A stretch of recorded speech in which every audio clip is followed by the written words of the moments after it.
عورت ایام حیض میں ذکر اذکار کر سکتی ہے؟ ہاں کر سکتی ہے۔ جو لوگ تعویذ کرتے ہیں یا دم کرتے ہیں اس پہ پیسے لیتے ہیں وہ جائز ہے۔ صحابہ نے بھی دم کیا تھا تو اس پر 40 بکریاں باقاعدہ معاوضہ لیا تھا۔ میں بیٹے کا نام محمد فرحاد رکھنا چاہتا ہوں، صرف محمد رکھ لو، فرحاد ضروری لگانا ہے؟ اس نے کون سے پہاڑ توڑ کے نہر نکالنی ہے؟ اگر فجر کی نماز کھڑی ہو چکی ہو تو سنتیں نہ پڑھیں، نماز میں مل جائیں، سنتیں بعد میں پڑھیں۔ عقیقہ جب آپ بھی کر سکتے ہیں، بالوں کو کالا رنگ نہ لگائیں، باقی جو مرضی ہے لگائیں۔ خطبہ جمعہ میں ضروری نہیں کہ خطیب کو دیکھو، بس آواز آ رہی ہے ٹھیک ہے، دیکھنا ضروری نہیں ہوتا۔ جن بچیوں کی شادی نہیں ہوتی سورۃ الرحمن پڑھ کے دعا کریں۔ گھروں میں نا اتفاقی ہے تو اللہ سے 2 رکعت پڑھ کے دعا کیا کریں۔ انسان کو اشرف المخلوقات اسی لیے کہا گیا ہے کہ تمام انبیاء اللہ نے انسانوں میں بھیجے ہیں۔ میں نے حج کیا لیکن حلق جو ہے میں نے مسجد عائشہ سے باہر جا کے کیا، دم پڑ گئی۔ کسی کو قرضہ دیا ہو اس وقت تک زکوٰۃ نہ دیں جب تک واپس نہ آ جائے، واپس آئے تو پھر زکوٰۃ دے۔ ہو سکتا ہے ڈوب جائے، ملے ہی نہ، پھر زکوٰۃ نہیں ہے۔ لڑکیاں پولیس اور فوج میں بھرتی ہو سکتی ہیں، بہتر تو ہے کہ کسی ایسی نوکری میں جہاں مختلف خدشات ہوتے ہیں وہ نہ جائیں۔ کوئی بھی درود شریف جو بھی آپ کو افضل درود نماز والا ہے، ویسے درود شریف پڑھ کے دم کرتے ہیں، وہ بھی ایک بڑی چیز ہے۔ جب میں نماز پڑھتا ہوں تو چکر آتے ہیں، اللہ تبارک و تعالیٰ شفا عطا فرمائے۔ بیوی اگر غصے میں آ کے کہے کہ میں آپ سے بات کروں تو میں آپ کی بیٹی میں ہوں، اس کے کہنے سے کچھ نہیں ہوتا۔ اگر خواتین مسجد میں موجود ہیں اور جمعہ کے نماز پڑھیں گی تو 2 رکعت ہی پڑھیں گی۔ گھر کرائے پر ہے تو رزق میں برکت کے لیے استغفار پڑھا کرو۔ رات کو تہجد کے لیے آنکھ کھل جائے، سورۃ الکہف کی آخری آیات جو ہے وہ پڑھ کے دعا کیا کہ انشاءاللہ اسی وقت آنکھ کھلے گی۔ آسان تفسیریں جو ہیں وہ معارف القرآن ہے اردو میں، عربی کے اندر ابن کثیر ہے۔ مجھے عذر بھی کوئی نہیں تھا لیکن مدینے سے بغیر احرام کے آیا، عمرہ کریں طائف سے ورنہ دم پڑ جائے گی۔ پرائز بانڈ کا مجھے پتہ نہیں کیا بلا ہے، اسٹیٹ لائف انشورنس کرانا ناجائز ہے۔ امام مسجد اپنی نسبت تبدیل کرے تو اس کے پیچھے نماز نہیں پڑھنا چاہیے، حضور نے منع فرمایا ہے کہ اپنے نسب نہ بدلا کرو۔ میرے سر میں اکثر درد رہتا ہے تو آپ سورۃ الفاتحہ 7 دفعہ پڑھ کے دم کر کے پانی پیا کریں۔ قرآن کا تلاوت کا سجدہ بھی اسی طرح ہے جیسے باقی سجدے ہیں۔ اگر آج کل بہت سارے لوگ نیٹ پہ حدیث شیئر کرتے ہیں تو بہرحال جب آپ کو پتہ ہی نہیں ہے کہ حدیث صحیح ہے غلط تو نہ پڑھا کریں۔ میرے ساتھ میری بہن جھگڑتی رہتی ہے، 2 رکعت نماز پڑھ کے اور یا لطیف و یا ودود کی تسبیح پڑھ کے دعا کیا کریں۔ ناخن پالش لگی ہو لیکن وضو کے بعد لگائے، اگر پہلے لگی ہو تو پانی اندر جاتا ہی نہیں، پھر وضو ہی نہیں ہوتا تو نماز کیسے ہوگی؟ نماز کے آخر میں احتیاطی سجدہ صاحب کوئی نہیں ہوتا۔ بہرحال جب ہم مدینہ منورہ جا رہے ہوتے ہیں، عصر کی نماز ہم حنفی وقت کے مطابق پڑھیں، ٹھیک ہے، وہ بھی جائز ہے۔ میری بیٹی کا نکاح ہوا ہے، 2 سال ہو گئے، رخصتی نہیں ہوئی، لڑکا کینیڈا میں ہے، 2 سال سے بات نہیں کرتا تو خلو کر لیں، خلو لے لیں۔ سورۃ بقرہ بہتر تو ہے کہ روزانہ ختم کریں ورنہ جتنا بھی پڑھ سکیں پڑھتے رہیں۔ بہرحال سالگرہ کا سامان آن لائن بیچنے سے اگر کارٹون ایسے ہیں جس میں بالکل قد آدم بندہ نظر آتا ہے وہ نہ بیچا کریں۔ لڑکے نے عدالت کی طرف سے 3 دفعہ طلاق بھیجی ہے، لڑکی والے کہتے ہیں ہم نے طلاق وصول کریں نہ کریں طلاق ہو گئی۔ شوہر نے بیوی سے کہا کہ میں تیرے لیے مر گیا تو میرے لیے اس سے طلاق نہیں ہوتی۔ میں 2009 میں آیا تھا حج پہ، عرفات میں میری چھاتی سے ایک بال ٹوٹ گیا، کوئی حرج نہیں۔ موزے پر مسا جائز ہے لیکن موزہ چمڑے کا ہو، یہ جرابیں نہیں۔ ہمارا سونے کا کاروبار ہے، 5 تولے سونے کی قیمت دیتے ہیں دکاندار کو، سال کے بعد 6 تولے لیتے ہیں، بالکل ناجائز ہے۔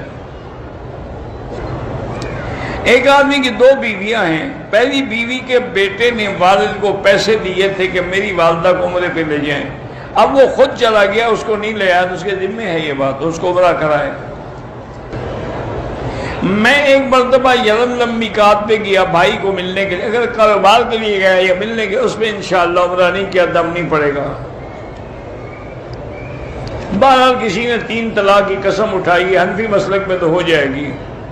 روح مرنے کے بعد مومن کی علیین میں ہوتی ہے اور کافر کی سجین میں ہوتی ہے۔ ایک آدمی نے مجھ سے ادھار پہ مال لیا، پیسے نہیں دے رہا، کہتا ہے نقصان ہو گیا، تم زکوٰۃ میں نہیں کاٹے جا سکتے۔ بہرحال بیوی کے ساتھ ملاعبت میں اگر پانی نکلے تو وضو ہے، غسل نہیں۔ میرے والد نے 2 شادیاں کی ہیں، ہم کو والد نے کچھ بھی حصہ نہیں دیا، بالکل آپ مطالبہ کر سکتے ہیں۔ میری بیوی کپڑے دھوتی ہے، مجھے شک ہے کہ وہ صحیح نہیں دھوتی، تو آپ دھویا کریں، پھر تو شک نہیں رہے گا نا، اس کی بھی جان چھوٹ جائے گی۔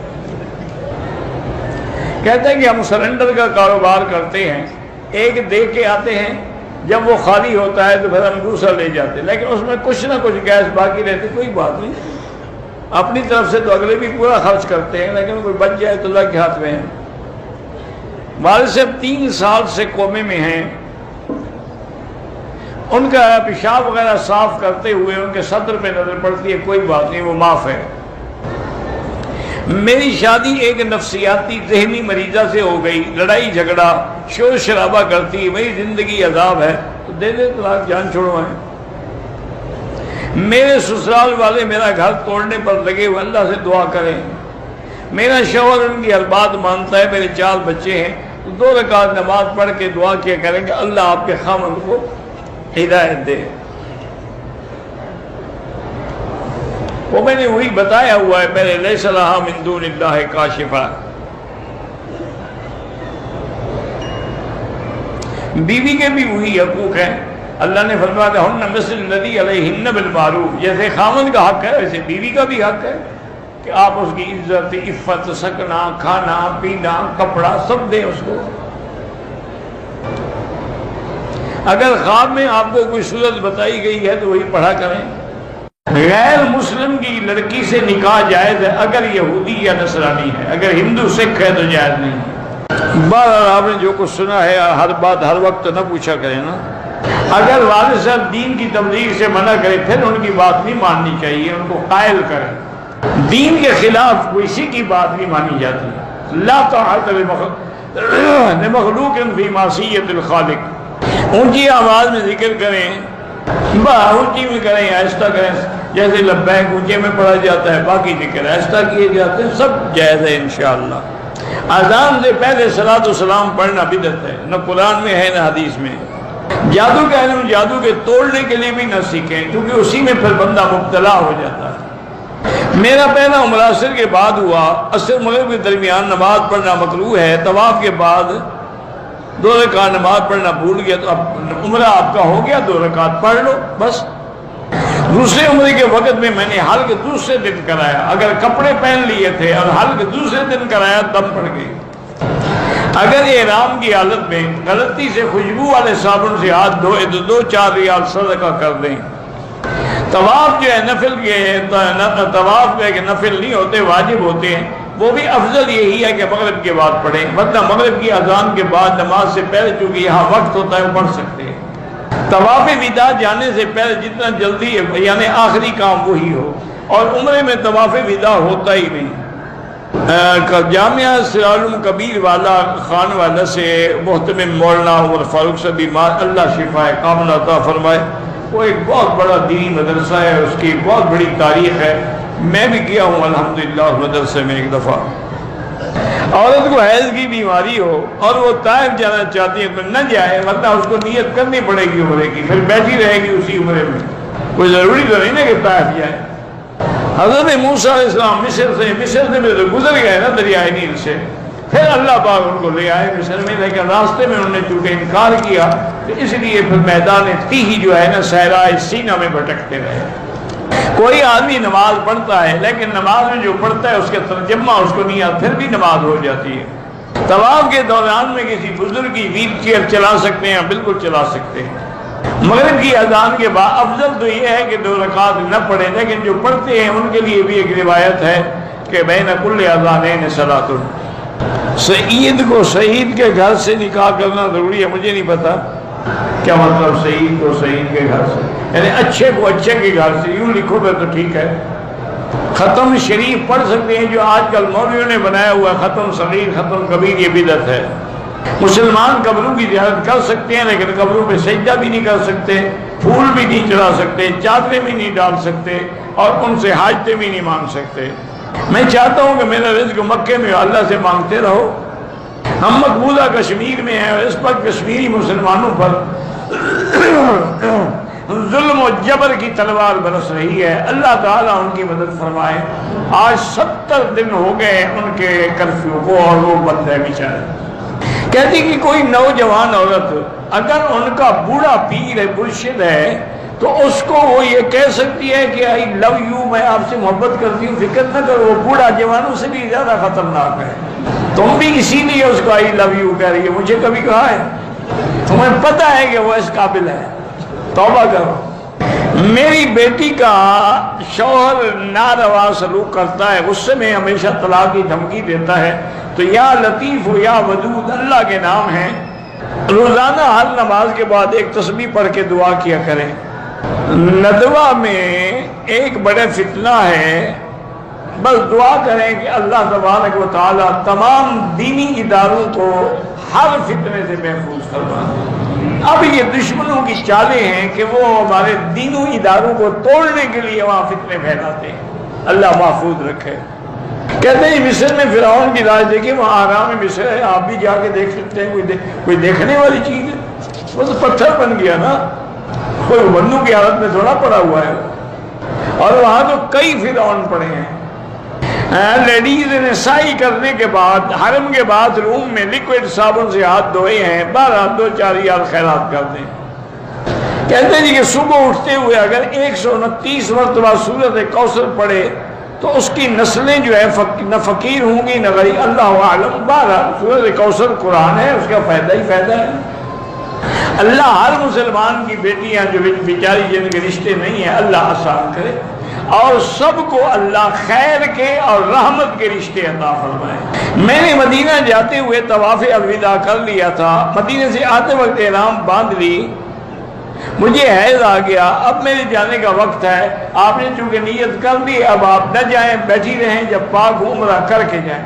باقی طواف الوداع آپ پہ ضروری نہیں ہے، چونکہ اب آپ عمرے کی نیت کر کے آ گئی ہیں تو اب آپ مجبور ہیں کہ بیٹھی رہیں۔ احرام ناپاک ہو جائے، طواف بھی کرے، سعی بھی کرے، بعد میں پتہ چلا کہ احرام ناپاک تھا، اب طواف ایک دفعہ دوبارہ دہرا لیں، چونکہ صفا تو ہو جائے گی لیکن نہ نماز ہوگی نہ طواف ہوگا، تو لہذا ایک دفعہ اسی نیت سے کہ یا اللہ جو میں نے طواف ناپاک کپڑے میں کیا اس کے بدلے میں پھر کر رہا، مجھے اللہ کی محبت کی تلاش ہے، تو اللہ والوں کی صحبت میں رہو۔ بعض دم کی بات میں خود تو نہیں کرتا، جو شریعت میں دم ہے اس میں دم ہے، جس پہ نہیں ہے نہیں ہے۔ روزے میں بھول کے کھا لیں تو معاف ہے، لیکن عمرے میں بھول کے معاف نہیں ہے۔ حضرت ابن عباس نے فرمایا بھول ہو یا آمد ہو دم پڑے گا، چونکہ عمرہ